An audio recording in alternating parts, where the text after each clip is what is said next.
Pre-season testing is always a logistical exercise as much as a technical one. Teams must decide not only what to test, but when. With limited days available and sweeping regulation changes approaching, every hour of preparation becomes part of a broader development strategy.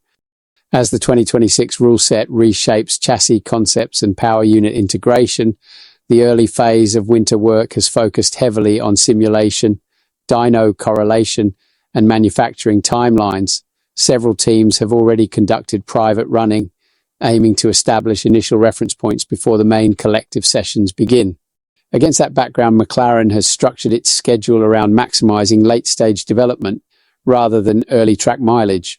The reigning Constructors' Champions will not run on the opening day of the closed Barcelona test, which begins on 26 January as they continue final preparations on the MCL40.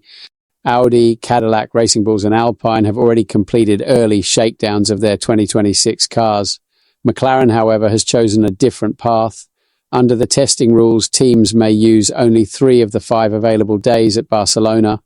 The Woking-based operation has opted to skip the first day entirely and concentrate its on-track work later in the week. In the days leading up to the test, McLaren will retrieve its new car from AVL's facilities in Graz, where the MCL40 has been running on the Austrian engineering company's dynamometer. The car will appear in a special one-off livery in Barcelona before the final design is unveiled on 9th February.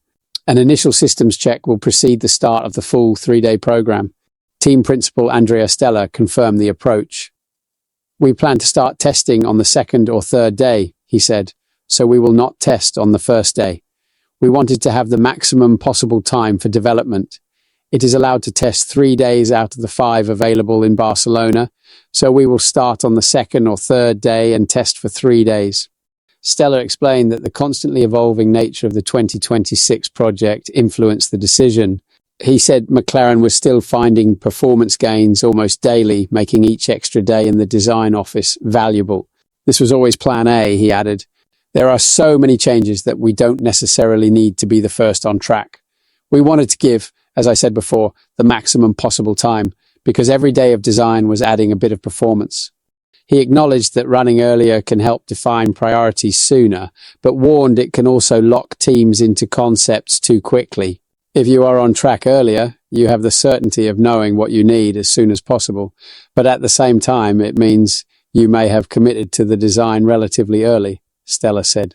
"So you have to make a choice between development time and final performance. Obviously, there will be updates for almost every car between testing and the first race, but we thought it was important over the economy of a season to start with the most competitive package and configuration." Stella concluded that the schedule remains fully under control. "We are within plan to test on the 2nd day, and we don't feel any need to plan running on the first day," he said. What's your take on this situation? Share your opinion below, and don't forget to subscribe to the channel for more Formula One updates.